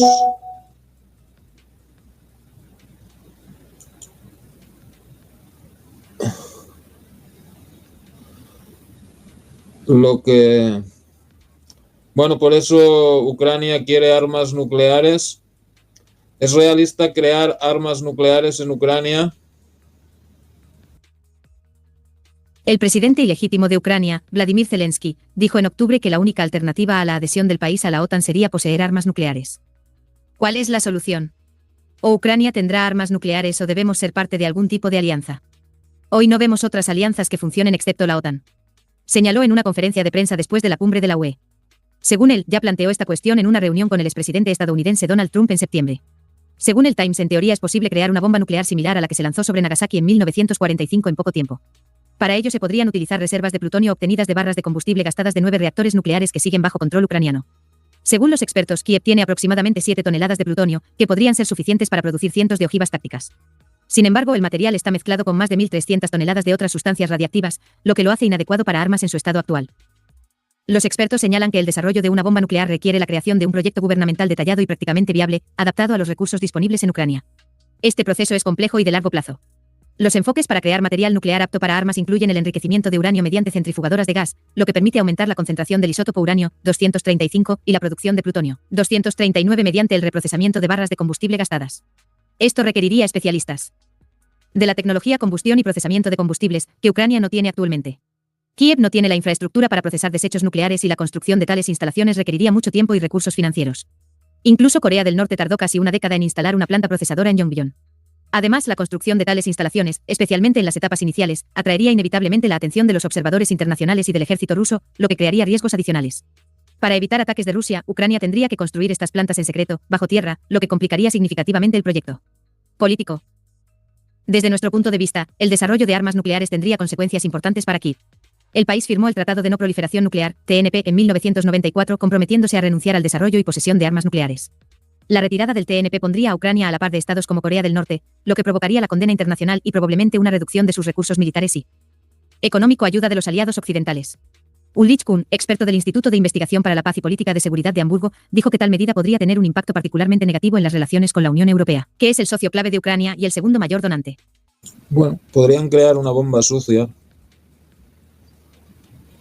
Ok, Zelensky pide a Trump que baje los precios del petróleo para presionar a Rusia. Bueno, ese es un método que usaron contra la Unión Soviética en los años 80. Y se dice que también se usó más tarde contra Rusia, Irán y Venezuela. Algunos lo dan como el motivo más importante de la caída de la Unión Soviética. Yo tengo otra opinión, no creo que eso sea tan así. Pero bueno, fue uno de los motivos, naturalmente. El presidente electo de Estados Unidos, Donald Trump, puede reducir los precios de la energía y, en particular, del petróleo, dijo el presidente ilegítimo de Ucrania, Vladimir Zelensky, en una entrevista con Fox News. En su opinión, Trump tiene todas las posibilidades para ello. El presidente ruso Vladimir Putin es más débil que Estados Unidos. El presidente de los Estados Unidos tiene poder, autoridad y armas. Y puede reducir los precios de la energía. Por cierto, escuché esta señal en los medios del presidente Trump de que está pensando en reducir el precio de la energía, el petróleo. Y esto debe hacerse. Dijo Zelensky. Pidió a Occidente que dejara de hablar con el Kremlin y criticó la conversación telefónica del canciller alemán Olaf Scholz con Putin. Sabía que llamaría. Tuvimos una reunión y me dijo que lo iba a hacer. Y le dije que, en mi opinión, esta es la caja de Pandora. El aislamiento de Putin también significa presión sobre él. No solo luchamos con armas, sino también con diplomacia. La diplomacia es muy importante y solo la diplomacia puede poner fin a este conflicto. Dijo Zelensky. Añadió que Putin podría poner fin al conflicto, pero Trump también podría influir en el presidente ruso. No será fácil, pero creo que si utilizamos todo lo que tiene Estados Unidos, sí puede hacerlo. Porque es mucho más fuerte que Putin. Dijo el líder ucraniano. Al mismo tiempo, Zelensky permitió que Ucrania fuera derrotada si Estados Unidos reducía o suspendía su apoyo militar. Si cortan, creo que perderemos. Por supuesto, en cualquier caso nos quedaremos, lucharemos. Tenemos nuestra propia producción. Pero esto no es suficiente para ganar.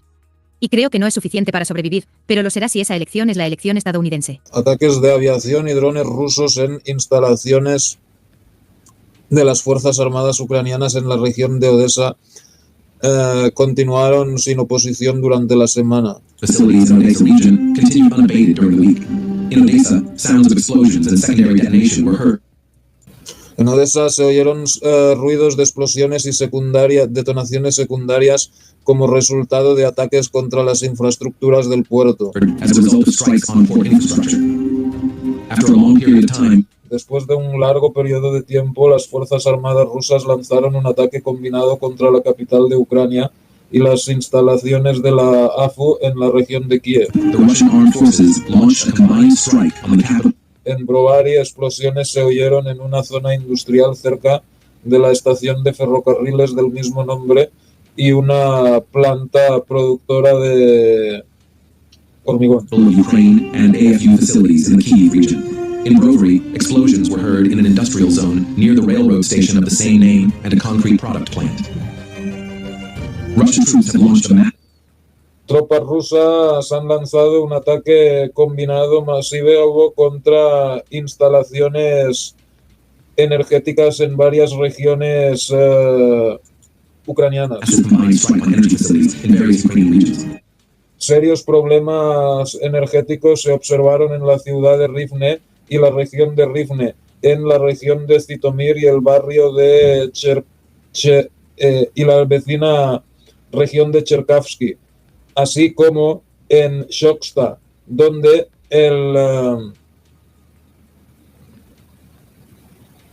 la planta energética de no sé qué está localizada. Serious power problems were observed in the city of Rivne and Rivne region, in Zhytomyr region, and neighboring Cherkasy region, as well as in Chokska, where the CHPP is located. Over the past week, la pasada semana, unidades ucranianas realizaron varios ataques con drones en las regiones de la retaguardia rusa. Los ataques atacaron Crimea, Briansk, Voronezh, Kaluga, Tver, Penza y Krasnodar. No hubo daños significantes. Si te tienes que creer estos vídeos, a los rusos nunca les hacen nada. O sea, los ucranianos atacan, pero por algún milagro nunca hay daños, siempre... brother, ¿alguien se cree realmente esta mierda? O sea, yo no soy fan de los ucranianos, pero hay que ser un poco iluso para creerse esto, brother. Un artefacto explosivo detonado por control remoto fue colocado en los bajos de un coche en Sebastopol. Un capitán de primer rango, jefe de la 41 Brigada de Marina de Misiles de la Flota del Mar Negro, fue asesinado en el lugar.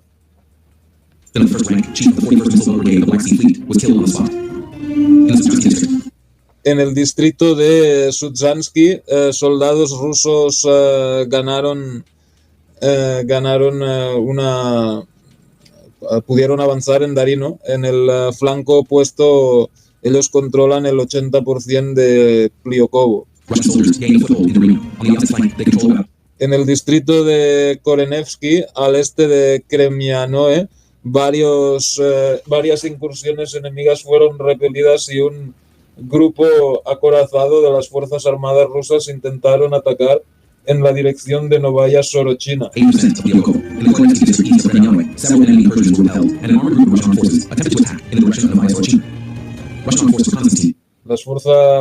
Equipos de reconocimiento de las Fuerzas Armadas rusas cruzaron la frontera en la región de Cherniv y pusieron banderas rusas en dos pueblos fronterizos ucranianos. Después de cumplir su tarea de combate, el escuadrón volvió al territorio de la Federación Rusa sin pérdidas.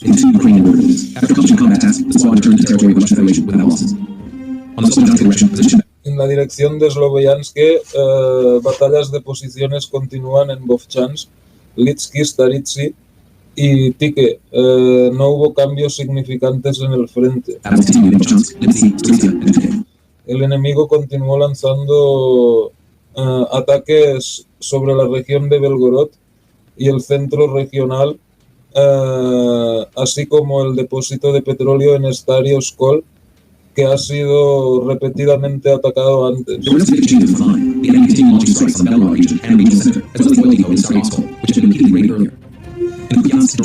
En la dirección de Kupiansk, las Fuerzas Armadas rusas avanzaron a través del flanco noreste de Kupiansk, simultáneamente atacando posiciones de AFU en la zona industrial.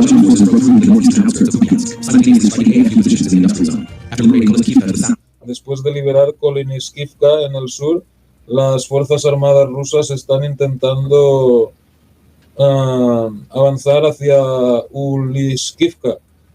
Ahí también están luchando al oeste de Berestove.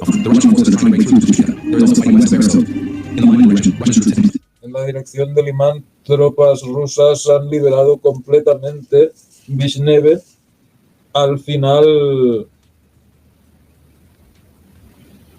de la semana, avanzando en la dirección de Seleni, Jai y Kopiansk.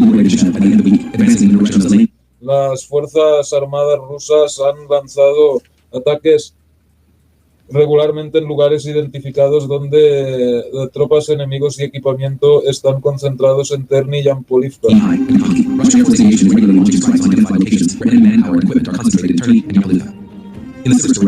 En la dirección de Siversk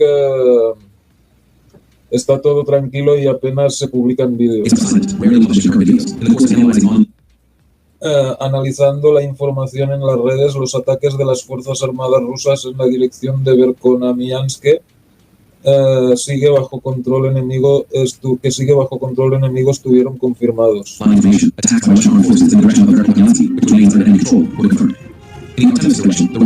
En la dirección de Artemix, las Fuerzas Armadas rusas avanzaron, rompieron las líneas de las defensas de la AFU en el distrito de Oktyabrsky, llegando al estanque de Oktyabrsky, cerca de las secciones 3 y 5 de la planta refractora de Chasiv-Yar. Al sur de Klishchivka, el avance de las Fuerzas Armadas rusas hacia la orilla se estancó. Hacia la orilla del canal seco entre Siversky Donetsk y el río Donbass, el cruce del cual fue volado por la AFU, fue confirmado.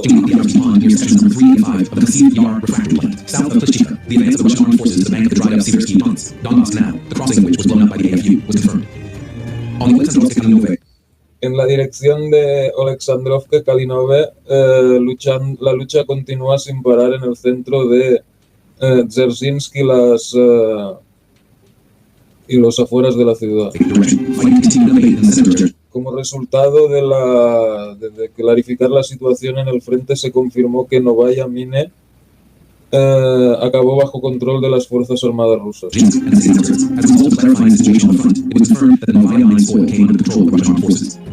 En la dirección de Pokrovsk, los luchadores rusos atacaron en la dirección de Yurivka, apoyándose en posiciones tomadas recientemente en Novolesivka. Al norte, varios ataques de la AFU fueron repelidos en las cercanías de Novorodivka. Uno de Bradley BMPS fue atacado por una barrera, fue repelido por una barrera de minas.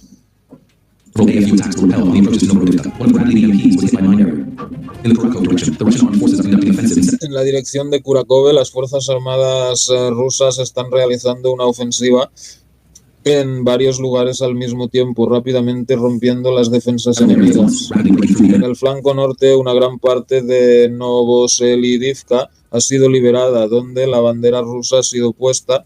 Las Fuerzas Armadas rusas también están ganando terreno en Bosnesenka al oeste.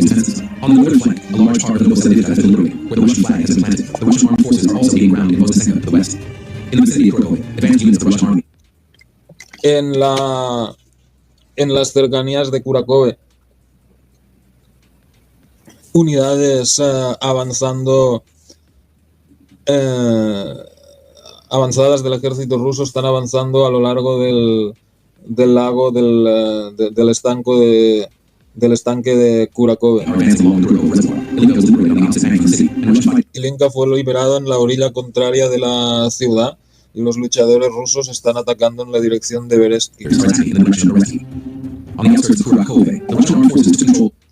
En las afueras de Kurakove, las Fuerzas Armadas rusas tomaron control de un gran campo enemigo entre la ciudad y Dalnje, y también han conseguido una cabeza de puente en esta última.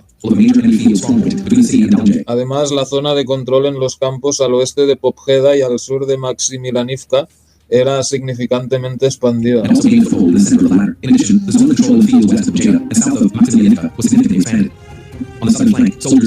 En el flanco sur, los soldados lideraron Antonivka, con una lucha teniendo lugar en el área de una granja de ¿cómo se llama esto? Una granja de ganado, de animales, o sea, cabras y tal, al norte del pueblo.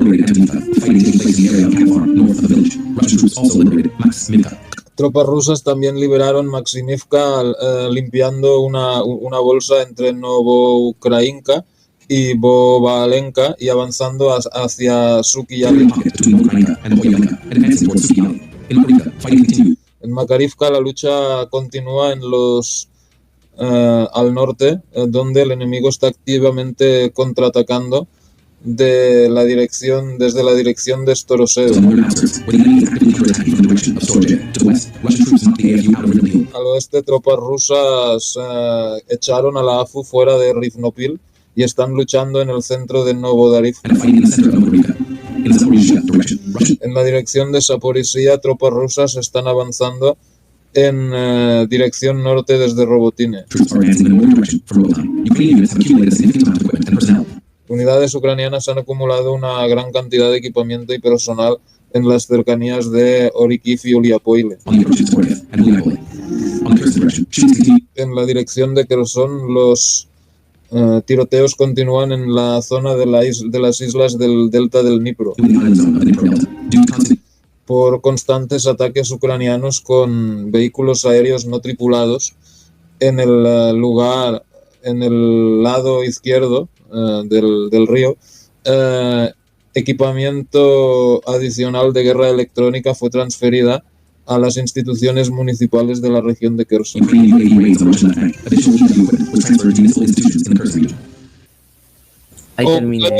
Pues terminamos.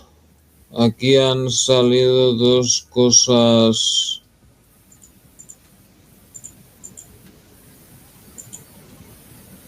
La ONU reitera su rechazo a la ocupación israelí del Golán. O sea, esto fue a las 4 p.m. cuando ya habíamos empezado el programa, ¿no? Votos en contra de los habituales: Argentina, Israel y Estados Unidos, además de Papúa Nueva Guinea y Tonga. Y bueno, se han abstenido Australia, Camerún, Canadá, República Centroafricana, Costa de Marfil, República Democrática del Congo, Ecuador, Fiji, Georgia, Guatemala, Haití, Liberia, Madagascar, Malawi, Palau, Panamá, Paraguay, Ruanda, Togo, Tuvalu y Uruguay. Todos los demás han votado a favor. Y bueno, también el ataque israelí contra Irak es inminente. Washington ha informado a Bagdad que los ataques israelíes contra Irak son inminentes, a no ser que el gobierno iraquí consiga prevenir que las facciones apoyadas por Irán lancen ataques contra Israel, informó Al-Haddad el 20 de noviembre, citando fuentes que sabían sobre el asunto. Según este canal de noticias saudita, los Estados Unidos le dijeron a Irak que había agotado todos los medios de presión sobre Israel y pidió a Irak que tome acción rápidamente para parar los ataques contra Israel. Bueno, veremos la semana que viene. Ok, pues... Ok, Tomás. Me voy despidiendo. Si puedes, déjame un minuto o dos para que comience a grabar fuera de programa. Saludos ahí. ¿Y tú qué opinas? Gracias. No, bueno. No creo que empiece. ¿Qué dice aquí? ¿Esto qué es? No, bueno, es lo mismo de antes. Ok, sí, perfecto. O sea, empieza a grabar y cuando lo hayas grabado me dices y cerramos. Bueno. Es 1 hora y algo, pero... 1 hora y 1 minuto. Sí, por ahí más o menos. Ahí comienzo a grabar. Bueno, nos vemos en mi canal el próximo miércoles, si Dios quiere, el 27. ¿Pero puedo cerrar ya o cómo? Si querés dejar abierto un rato hasta que te acomodes y déjalo en silencio, yo lo grabo por YouTube para que no corte, porque por ahí se corta y se pierde, ¿viste? Ya, pero yo necesito saber cuándo puedo cerrar para irme a dormir, brother. Sí, yo te aviso. Vale. Si avísame cuando hayas terminado, ¿ok? Sí. Chao. Muchas gracias. Ok. Vamos a ver si hacemos algo mientras él termina. Las cosas que habían quedado. Vamos poniendo un poco de todo. 경애하는 김정은 동지께서 성천군 지방공업공장 건설 사업을 현지에서 지도하셨습니다.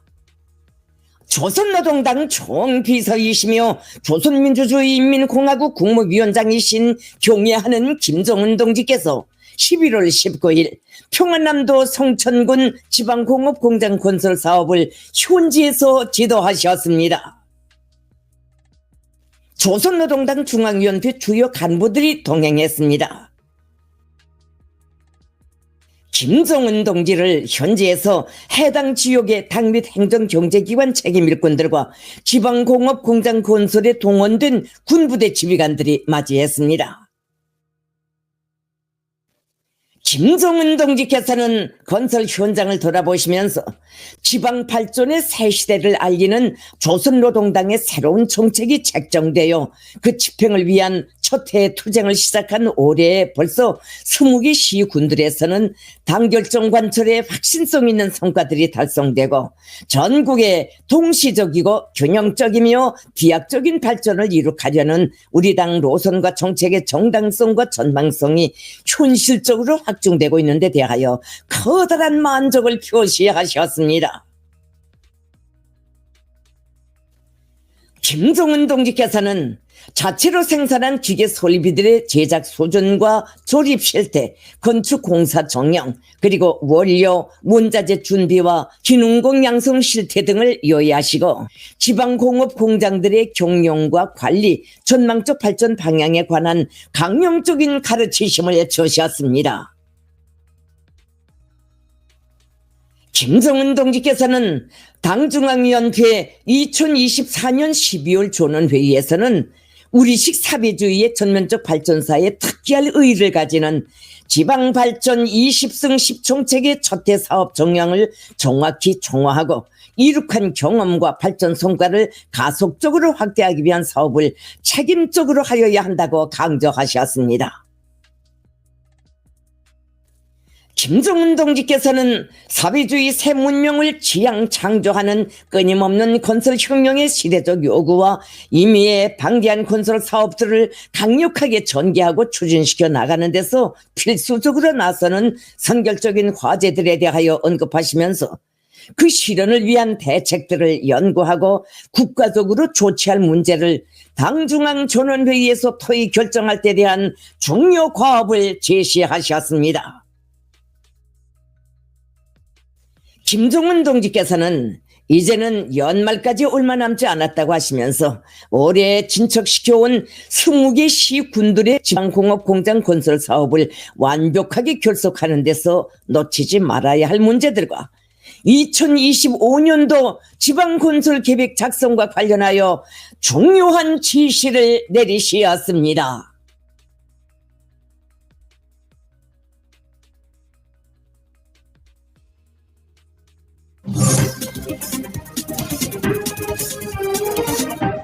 En Madrid se celebró el seminario Palestina, una obligación de la comunidad internacional, que reunió a expertos, académicos y activistas de todo el mundo para discutir la situación actual en Palestina y explorar posibles soluciones.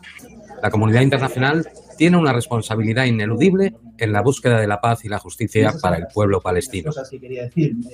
Y afortunadamente siempre hay parte de la humanidad que está atenta a lo que ocurre, está preocupada y aporta su granito de arena para poner fin a este sufrimiento, este genocidio, la ocupación israelí, las guerras. Husni Abdel Waheb, embajador del Estado de Palestina en España, participó en el seminario y denunció el genocidio contra el pueblo palestino y el paternalismo europeo y occidental, así como la necesidad de la unidad palestina y regional.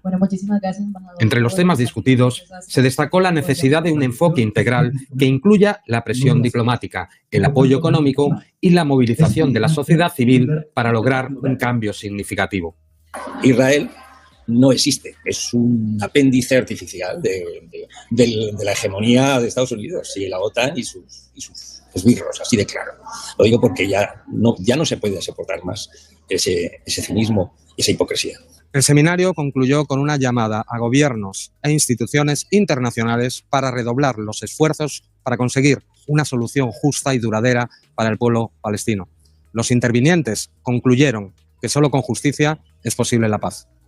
La situación en Palestina sigue siendo una de las más dolorosas del mundo. Sin embargo, eventos como este seminario demuestran que hay un compromiso global para encontrar soluciones y apoyar al pueblo palestino en su lucha por la libertad y la dignidad. Javier Couso, Hispan TV, Madrid. Bueno, lo que quería decir antes, esta noticia, colaborador de Netanyahu encarcelado con terroristas y puesto bajo vigilancia por suicidio. ¿Qué hay detrás del escándalo de los documentos filtrados?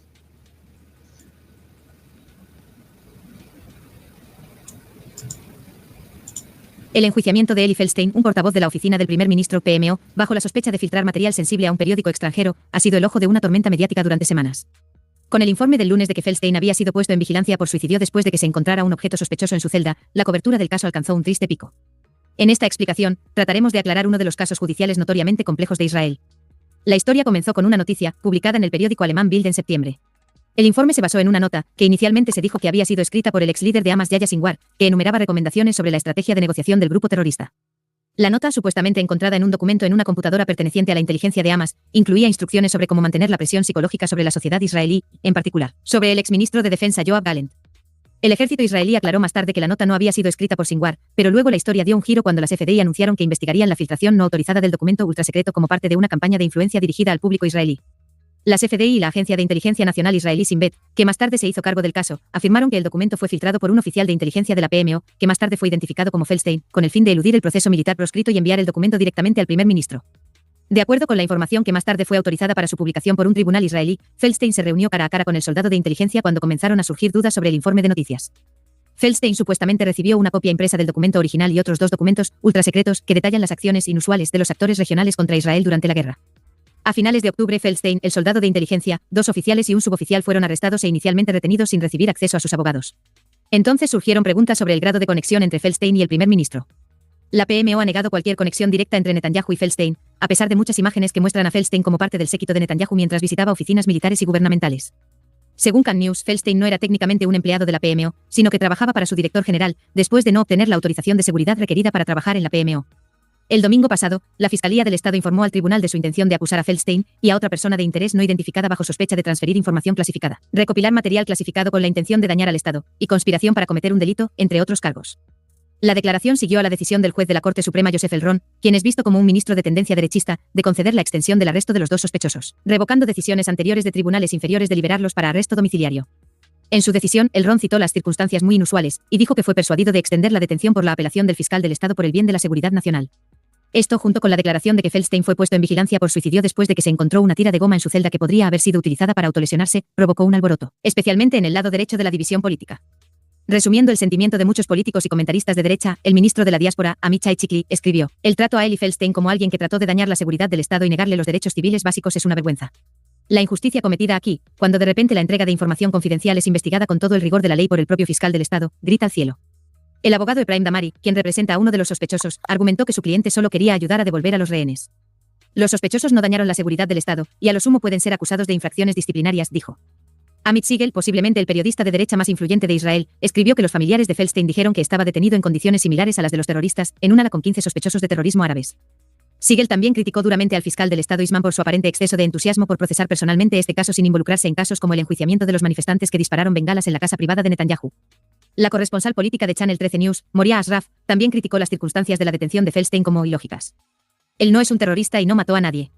He dicho y diré tantas veces como sea necesario que en esta guerra hay muchos que filtran y muchos que eluden la censura, incluso desde dentro del propio establishment de seguridad. La excesiva motivación de la Fiscalía está sujeta a un gran signo de interrogación y solo puedo esperar que no haya motivos políticos aquí, dijo. Cualquiera que tenga la democracia en su corazón debería estar muy perturbado por esto. Por ahora, la motivación de las filtraciones, tanto de Feldstein como del otro sospechoso principal, así como el grado de conexión entre Feldstein y Netanyahu siguen siendo preguntas abiertas. Un informe de Can News alegó que el primer ministro vio el documento antes de que se compartiera con Bild, lo que implica que la operación se realizó en su nombre. Los aliados de Netanyahu han alegado en repetidas ocasiones que el objetivo general de la acusación es vincular la filtración directamente con el primer ministro para derrocarlo. La PMO también ha caracterizado el arresto como políticamente motivado, alegando que el objetivo era obtener declaraciones falsas contra el primer ministro de Feldstein. Al resumir la posición de la Fiscalía, el juez del Tribunal Inferior Menahem Misrai dijo: la información fue eliminada ilegalmente de las FDI y transferida a una parte no autorizada, lo que provocó graves daños a la seguridad. En la investigación llevada a cabo en cooperación con las FDI, el Shin Bet y la policía, se expuso un grave eje de filtraciones y se evitó la expansión del daño a la seguridad del Estado. Bueno, no sé, podría ser políticamente motivado. Ok, Pekín tilda a Jimmy Lai de agente de fuerzas antichinas. Este es un empresario, ¿no? De ahí de China. Pekín tilda a Jimmy Lai de agente de fuerzas antichinas. El magnate de los medios y activista prodemocracia hongkonés Jimmy Lai declaró hoy por primera vez en casi 4 años en juicio por acusaciones de infringir la Ley de Seguridad Nacional. China aseguró este miércoles, 20 de noviembre de 2024, que el magnate de los medios de Hong Kong Jimmy Lai es un agente y peón de fuerzas antichinas. En una jornada en la que el empresario testificó en la excolonia británica por primera vez en un juicio por delitos contra la seguridad nacional que podrían conllevar penas de cadena perpetua. El portavoz de la Cancillería china Lin Jian declaró hoy en rueda de prensa que Hong Kong es una sociedad regida por el Estado de Derecho y que nadie puede ampararse en la bandera de la libertad para participar en actividades ilegales y en intentos de escapar de la ley. Lin aseveró que el Poder Judicial de Hong Kong ejerce su poder judicial de forma independiente, de conformidad con la ley, con procedimientos justos e imparciales y audiencias abiertas y transparentes. El gobierno central chino apoya firmemente a la región administrativa de Hong Kong en la protección de la seguridad nacional, agregó el portavoz, al tiempo que expresaba su oposición a que países concretos interfieran en los asuntos internos de China, desacrediten y socaven el Estado de Derecho en Hong Kong. China le pone precio a activista hongkonés en Europa. El juicio contra Lai, que ya se encuentra cumpliendo una condena de más de 5 años por un delito de fraude por supuestas infracciones en el arrendamiento de su compañía multimedia, se reanudó este miércoles en Hong Kong con su testimonio tras casi 4 años de detención.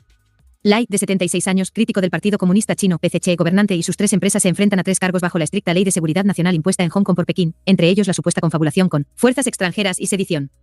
Las acusaciones están relacionadas con supuestas peticiones de sanciones internacionales contra la ciudad y las autoridades centrales por parte del magnate, así como su papel en la incitación al odio público durante las masivas protestas antigubernamentales registradas en la ciudad en 2019. Pekín integró la Ley de Seguridad Nacional en la miniconstitución de Hong Kong en junio de 2020, en respuesta a las mencionadas protestas. Muchas gracias a Lucas por los mapas, por grabar todo y todo este rollo. Y gracias a estas 7 personas que han estado mirando hasta el final. Pues uno es Lucas, el otro no sé si es tú qué opinas, Galactic 2.0, y bueno, los otros no sé quiénes son, quizá Leticia, John Ramírez, y no sé si todavía Visión Wictal, Luis II y el súbdito de Alberto Canosa estén por ahí. Bueno, quien sea que esté, muchas gracias por estar ahí. Estaremos la semana que viene, el miércoles día 27, estaremos en el canal de reporte de actualidad bélica, este que les enseño ahora en la pantalla, este. Bueno, está el link en la descripción, pero igualmente les dejo el link en el chat. Perfecto, y bueno, hoy es jueves, no sé si tengo algún programa, jueves 21, no tengo nada marcado, pero bueno, haré algo, no sé, quizás de lo del mayor secreto o quizá algún vídeo que se me ocurra. Perfecto, muchas gracias. Y buenos días ya para todos, prácticamente, bueno, para algunos todavía buenas noches. Ok, muchas gracias, hasta el próximo programa. Chao.